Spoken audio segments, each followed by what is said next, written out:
안녕하세요. 오늘은 실제로 영어로도 만들어진 적이 있는 이거를 미스터리 파일이라고 할 수도 있는데 소름 끼치는 어떤 자가 하나의 편지를 보낸 것에서 시작된 이야기입니다.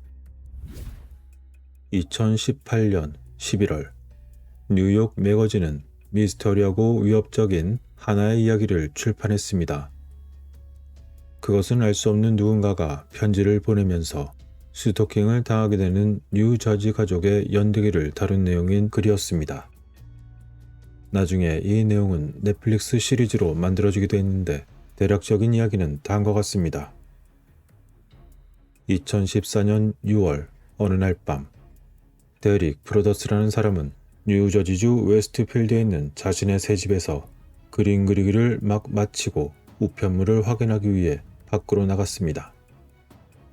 데릭과 그의 아내 마리아는 3일 전에 657 거리에 있는 침실 6개짜리 집을 구했고 그들은 이사하기 전에 몇 가지 개조 작업을 하고 있었기 때문에 우편물에는 청구서 몇 장과 흰색 카드 모양의 봉투 한 장 외에는 아무것도 없었습니다. 그 봉투에는 두껍고 투박한 손글씨로 새로운 주인에게 라고만 적혀 있었고 그 안에는 다음과 같이 타이핑된 메모가 따뜻하게 시작되었습니다. 657 거리에 사랑하는 새 이웃님, 이웃에 오신 것을 환영합니다. 라고 말이죠. 데릭의 아내 마리아는 미국에서 가장 안전한 30대 도시 중 하나라고 알려져 있는 웨스트필드에서 자랐으며 이들이 구입한 이 집은 마리아의 어린 시절 집에서 불과 몇 블록 떨어진 곳에 있었던 집이었습니다. 마리아는 어릴 적부터 이곳에 집을 동경하고 있었기 때문에 657 거리의 집을 구입하는 것은 그녀의 꿈이 이루어지는 것이었습니다. 그리고 데릭은 메인 주에서 노동자 계층으로 성장했지만 맨해튼에 있는 보험회사에서 꾸준히 승진을 하여 무려 130만 달러나 되는 이 새로운 집을 감당할 수 있을 만큼 많은 연봉을 받는 수석 부사장이 되었습니다. 그래서 그들은 데릭이 40번째 생일을 맞아 그를 축하한 이후 곧이어 657 거리의 집을 구입했으며 그들의 세 자녀는 이미 새로 이사한 집의 벽난로에 모여서 산타클로스가 사용할 그 벽난로에 대해서 서로 떠들고 있었습니다. 그러나 아직 집의 리뉴얼 공사가 진행 중이었기 때문에 아내와 자녀들을 옛 집으로 돌려보내고 공사 진행 상황을 체크한 이후 잊고 있었던 편지가 생각난 데릭은 그것을 다시 펼쳐보았습니다. 그렇게 그들에게 새로운 이웃이 보낸 것으로 여겨진 편지에서는 이웃에 오신 것을 환영합니다. 라는 따뜻한 인사말이 있은 이후 이어지는 내용을 계속 읽어가자 점차 그 내용의 흐름이 바뀌었던 것입니다. 당신은 어떻게 여기까지 왔나요? 657 거리의 집이 그 힘으로 당신을 불렀나요? 이렇게 편지는 계속되었습니다. 657 거리의 집은 오랜 시간 동안 우리 가족의 주제였으며 이제 110번째 생일을 앞두고 있습니다. 그리고 나는 이제 그 재림을 지켜보고 기다리는 일을 맡게 되었습니다. 할아버지는 1920년대 집을 보셨고 아버지는 1960년대 집을 보셨습니다. 그리고 이제 나의 시간이 되었습니다. 당신은 그 집의 역사를 아시나요? 657 거리의 집 벽 안에 무엇이 있는지 아시나요? 당신은 어째서 여기 있습니까? 내가 찾아낼 것입니다. 그러한 편지의 내용으로 보아 데릭과 마리아 가족에 대한 글을 쓴 자의 그들에 대한 정찰은 이미 시작된 것 같았습니다. 게다가 그 편지에는 그들의 혼다 미니밴에 대한 언급은 물론 그들이 집을 구매한 이후 리뉴얼 공사를 하는 작업자들을 확인하고 있었습니다. 그리고 편지는 다음과 같이 계속 이어졌습니다. 이미 657 거리의 집에 공사자들을 몰아넣어 집을 파괴하려고 하나 보군요. 쯧쯧쯧, 그건 잘못된 선택이에요. 나는 657 거리를 환하게 만들고 싶지는 않습니다. 라고 말이죠. 한편 주초의 데릭과 마리아는 그 집에 가서 새로운 이웃과 서로 이야기를 나누었고 5살, 8살, 그리고 10살 된 그의 아이들은 동네 아이들 몇 명과 함께 뒷마당을 뛰어다니고 있었습니다. 그런데 편지를 쓴 사람은 그러한 사실도 이미 알아차리고 있는 것 같았습니다. 그래서였을까요? 편지는 다음의 내용으로 계속해서 이어졌습니다. 당신은 아이들이 있군요. 나는 그들을 본 적이 있습니다. 지금까지 세어본 것은 3명 정도인 것 같군요. 혹시 앞으로 더 많은 자녀가 올 예정인가요? 내가 바라던 젊은 피로 집을 채우려는 건가요? 그것도 나에게는 더 좋겠군요. 당신의 오래된 기존 집은 가족이 늘어나기에는 너무 작았나 보군요. 아니면 당신의 아이들을 나에게 가져다 주려는 탐욕이었나요? 일단 그들의 이름을 알게 되면 나는 그들을 부를 것이고 그들도 나를 향해 오게 될 겁니다. 이러한 끔찍한 내용을 담고 있던 봉투에는 반송 주소가 없었습니다. 그리고 편지는 계속 이어집니다. 저는 누구일까요? 이곳을 거리에는 매일 지나가는 수백 대의 차들이 있답니다. 아마 제가 그 중에 있을지도 모르죠. 이곳을 거리에서 볼 수 있는 창문들을 모두 한번 보세요. 아마 제가 그 중에 있을지도 모른답니다. 그리고 이곳을 거리를 보면 매일 산책하는 사람들을 볼 수 있어요. 아마 저도 그 중에 있을지도 모르죠. 그러더니 편지는 이러한 메시지가 마지막이 아닐 것이라는 그러한 의미로 끝났습니다. 친구들을 환영합니다. 이제 파티를 시작하세요. 라고 말이죠. 그리고 그 끝에는 필기체 글꼴로 감시자라고 적힌 서명이 이어졌던 것이었습니다. 그때는 밤 10시가 넘은 시각이었고 가족은 예전 집으로 돌아간 상태였기 때문에 대릭은 혼자였습니다. 그는 집안을 돌아다니며 아무도 내부를 볼 수 없도록 불을 끄고 웨스트필드 경찰서에 전화를 했습니다. 그러자 한 명의 경찰관이 집에 왔고 편지를 읽더니 아니 도대체 이게 뭐죠? 라고 말했습니다. 그는 대릭에게 혹시 살면서 적대적인 사람이 있었느냐고 물었고 혹시나 그 자칭 감시자라고 하는 자가 뒷마당에 있는 건설 장비 조각들을 창문으로 던질 수도 있으니 그것을 예방하기 위해서 미리 옮겨놓으라고 관장했습니다. 이후 데릭은 경찰이 말한 대로 조치를 어느 정도 취한 이후 아내와 자녀들이 있는 웨스트필드의 다른 곳에 있는 옛날 집으로 바로 달려갔습니다. 그리고 데릭은 자신의 아내 마리아에게 그 이야기들을 해주었고 그날 밤 데릭과 마리아는 자신들에게 657 거리의 집을 판매한 존과 안드레아 우즈 부부에게 이메일을 한 통 보냈습니다. 그들 부부가 이 감시자라는 자가 혹시 누구인지 알고 있거나 자신에게 어린 피를 가져다 줄 것이냐고 물어봤는데 어째서 그 사람이 이렇게 썼는지 물어보았던 것입니다. 그리고 다음 날 안드레아 우즈에게서 답장이 왔습니다.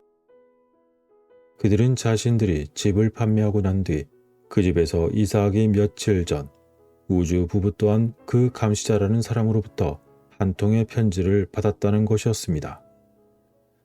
그녀는 자신에게 온 그 편지가 매우 이상했다고 말하며 그 감시자라는 자의 가족이 오랜 시간 동안 집을 관찰하고 있다는 그런 유사한 언급을 편지에 남겼지만 그녀는 자신과 남편이 그 집에서 23년을 사는 동안에 그런 편지나 메시지를 받은 적이 한 번도 없었기 때문에 별 생각 없이 그 편지를 던져버렸고 그곳을 떠났다는 내용의 답장이었던 것이었습니다. 그리고 그날 우주 부부는 마리아와 함께 경찰서에 갔는데 거기서 만난 레오나르드 루고 형사는 그녀에게 편지에 대해서 아무에게도 말하지 말라는 당부와 함께 그녀의 새로운 이웃을 포함하여 그들 중 대부분은 한 번도 만난 적이 없겠지만 이제는 모든 이웃이 용의자로 여겨진다고 말했던 것입니다. 그런 일들이 있고 난 이후 브로더스 부부는 몇 주 동안 매우 조심하며 주변에 대한 경계를 유지했습니다. 데릭은 자신의 출장을 취소했고 마리아는 아이들을 새 집으로 데려갈 때마다 아이들이 마당 한 구석에서 돌아다니는 일이 있으면 그 녀석들의 이름을 외치곤 했습니다. 그리고 어느 날 데릭은 같은 동네 사는 한 부부에게 리모델링 공사를 보여주기 위해서 함께 둘러보던 중에 그들이 이 동네에 젊은 피가 좀 많이 생겼으면 좋을 것 같네요 라고 말하자 그의 아내는 그 말을 듣곤 그 자리에서 얼어붙고 말았습니다. 그들이 혹시 범인이었던 걸까요? 그러나 그들은 단지 나이 든 사람들만 사는 이곳에 젊은 사람들이 더 많이 이사 오면 좋겠다는 그러한 단순한 의미로 받아들여졌지만 브로더스 가족에게 새로운 집을 중개했던 계약업자가 자신이 그 집 앞마당에 박아두었던 무거운 표지판이 밤새 찢어져 뽑혀 있음을 발견한 일도 있었던 것이었습니다. 그렇지만 특별한 일은 벌어지지 않았기 때문에 처음 수상한 편지가 도착한 지 2주가 지난 후에 마리아는 집에 들러 새로 칠할 페인트 샘플을 살펴보고는 혹시 집에 온 우편물이 없나 하고 확인했습니다. 그런데 그녀는 우편통에 카드 모양의 봉투를 발견하게 되었고 그곳에는 두꺼운 검정색의 글자가 적혀 있었는데 그 글씨가 바로 2주 전에 수상한 자의 글씨와 동일함을 즉시 알아보고 경찰에 신고했습니다. 거기에서 또다시 감시자란 자의 글은 이렇게 적혀 있었습니다. 657 거리에 있는 새 집에 다시 오신 것을 환영합니다. 리뉴얼을 하는 공사자들은 많이 바쁘게 보였고 나는 당신이 개인적인 물건들을 차에 잔뜩 실어 내리는 것을 지켜보고 있었습니다. 그리고 당신의 분리수거함은 정말 좋은 손길처럼 보였습니다. 아참, 그리고 그들이 아직 그 집의 벽 안에 있는 것을 찾았나요? 아직 찾지 못하셨더라도 시간이 지나면 그렇게 될 것입니다. 라고 말이죠. 게다가 이번에 감시자는 데릭과 마리아 브레더스라고 그들의 이름을 직접 부르며 적었던 것이었습니다. 그 감시자는 브로더스 가족의 집이 리뉴얼 공사를 하던 중에 작업자들과 대하던 것을 들을 수 있을 만큼 가까이에 있었던 걸까요? 그 감시자는 지난 몇 주 동안 가족들, 특히 자녀에 대해서 많은 것을 배웠다고 자랑했습니다. 현재는 브로더스 가문의 세 자녀가 태어난 순서와 함께 그들의 별명을 구별하여 식별하고 있었던 것이었습니다. 즉 마리아가 소리 지르던 아이들의 이름이 적혀 있었던 것이죠. 그리고 다음과 같은 내용이 이어졌습니다. 이제 당신의 이름과 당신이 나에게 데려온 어린 피들의 이름을 알게 되어 기쁩니다. 당신은 확실히 그 아이들의 이름을 자주 말하고 있군요. 라고 말이죠. 게다가 편지에는 밀폐된 현관에서 이제를 사용하는 한 아이를 본 것에 대해서 말하며 그 아이가 혹시 예술가를 지망하는 아이인지도 함께 물었던 것이었습니다. 그리고 편지는 계속되었습니다. 네, 그렇습니다. 657 거리는 당신들이 입주하기를 고대하고 있습니다. 젊고 어린 피가 집의 복도를 지배한 지 수년이 지나고 말았군요.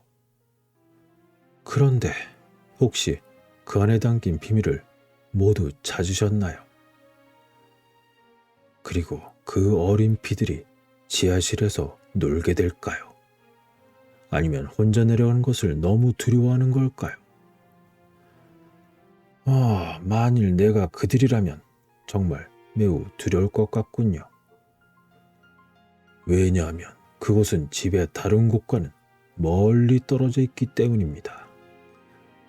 만약 당신이 위층에 있었다면 그 어린 것들이 비명을 지른다 해도 결코 당신은 들을 수 없었을 것입니다. 그리고 그들은 다락방에서 자나요? 아니면 모두 2층에서 자게 될 예정인가요? 그리고 거리를 향한 침실을 쓰게 될 사람은 누구일까요?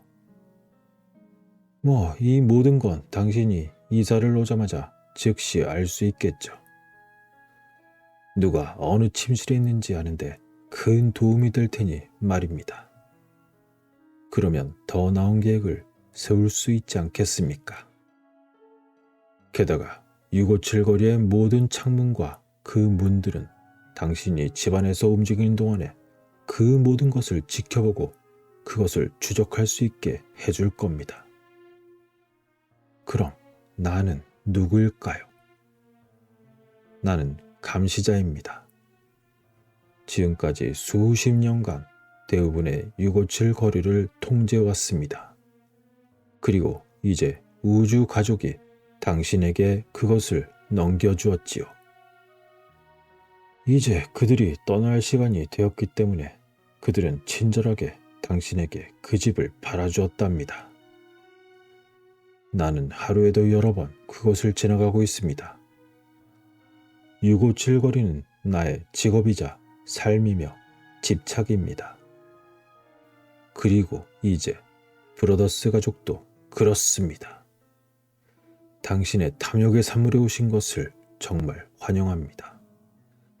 탐욕은 지난 세 가족을 657 거리의 집으로 데려왔고 이제는 그것이 당신을 나에게 데려왔습니다. 그럼 행복한 이사 첫날 되시기 바랍니다.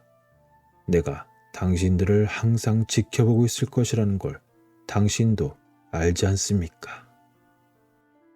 결국 이렇게 적힌 끔찍한 감시자의 편지는 데릭과 마리아가 아이들을 집에 데려오는 것을 중단하게 만들었습니다.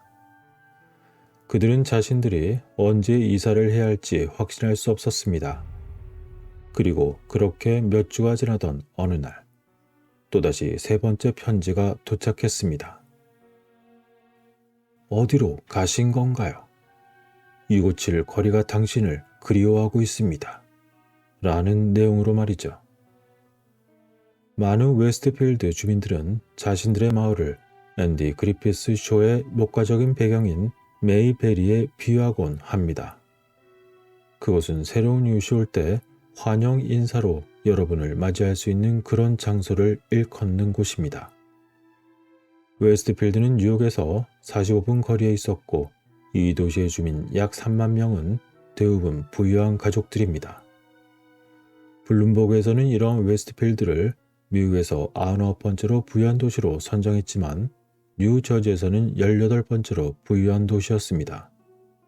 그리고 2014년 이러한 감시자에 대한 내용의 글이 출간되기 전만 해도 미국에서 30번째로 안전한 도시로 선정된 적도 있었습니다. 그러나 주민들에 따르면 가장 시급한 지역의 문제 중 하나가 상당히 공격적인 주차 단속을 의미하고 있는 위헌적인 치안이 만연하게 벌어진다는 것이었으며 웨스트필드의 구성원은 86% 정도가 백인으로 알려져 있습니다. 그리고 아이러니하게도 이곳의 모든 지역 주민들이 배신자로 인식하는 활동 중의 하나는 바로 집을 새로 구입하려는 것입니다. 익명을 요청한 한 주민은 자신들은 돈도 많고 자존심도 많다고 말했습니다. 예를 들어 자신들의 친구들이 한 집을 구매하기 위해서 자존심 경쟁을 하다가 무려 30만 달러를 더 주고 산 말 그대로 입찰 전쟁을 한 적이 있다는 것이었습니다. 그리고 브로더스 가족이 새로 산 집은 감시자가 언급했듯이 넓은 거리에 있었고 게다가 가로수도 멋지게 늘어선 곳이었습니다. 1905년 당시에 지어진 657 거리의 집은 아마도 이 블록에서 가장 웅장한 집이었을 것입니다. 브로더스 가족이 살기 전 주인인 우주 씨가 이 집을 시장에 내놓았을 때 그들은 시장의 가격보다 높은 금액을 제안받았습니다. 따라서 이로 인해 브로더스 가족은 그들에게 편지를 보낸 감시자란 자가 과거 자부심을 가지고 있던 자신의 집을 잃은 것에 대해서 화가 난 사람일지도 모른다고 의심하고 있었습니다. 그러나 집을 판 전 주인이었던 우주 씨는 관심 있는 구매자 중 한 명이 건강상에 문제가 있다는 의학적인 진단을 받은 이후에 치료를 위해서 구매를 철회했고 또 다른 구매자는 결정을 하기 전에 이미 다른 집을 찾았다고 말했다는 것이었습니다. 그래서 우주 씨는 브로더스 가족에게 보낸 이메일에서 또 다른 이론을 제안하기도 했습니다. 그것은 바로 감시자가 리뉴얼 공사자들과 함께 자녀에 대한 언급을 한 것을 본다면 그것이 바로 이웃에 살고 있었던 사람이라는 것을 암시할 수도 있지 않을까 하는 것이었습니다. 그러나 그것만으로는 이상한 점이 풀리지 않았습니다. 그 집에 배달이 되는 우편은 뉴저지 북부에 있는 미국 우편국의 유통센터에서 처리되고 있었습니다. 그런데 첫 번째 소인은 집에 대한 판매가 공개되기도 전인 6월 4일로 소인이 찍혀 있었던 것이죠. 게다가 우주 씨는 자신이 집을 판매했다는 광고 표시를 그 이전에 게시한 적이 없었으며 판매 공개는 계약자가 도착한 지 하루 만에 이루어졌던 것이었습니다. 또한 리뉴얼을 위한 집의 개조 작업은 대부분 실내에서 이루어졌었는데 근처에 사는 사람들 말에 의하자면 그들은 그 집 지하실에서 리뉴얼을 위한 차광기가 작동하는 소리가 있었을 때에도 자신들은 별다른 특이한 소음이나 기척을 전혀 느끼지 못했다고 했던 것입니다. 게다가 데릭과 마리아가 루고 형사와 함께 집 주변을 탐색할 때에도 감시자가 말했던 아이들 중 누군가 썼을 그림 도구 이젤은 거리에서 초목으로 온통 가려져 있기 때문에 집 뒤나 혹은 바로 옆에 누군가가 있지 않는 한 그것이 무엇인지 쉽게 알아보기가 매우 어렵다는 사실을 그들에게 보여주었던 것입니다. 한편 첫 번째 편지를 받은 이후 며칠이 지난 시점에서 마리아와 데릭은 길 건너편에 있는 그들과는 또 다른 집에 새로운 주인을 환영하는 바베큐 파티에 참석한 적이 있었습니다.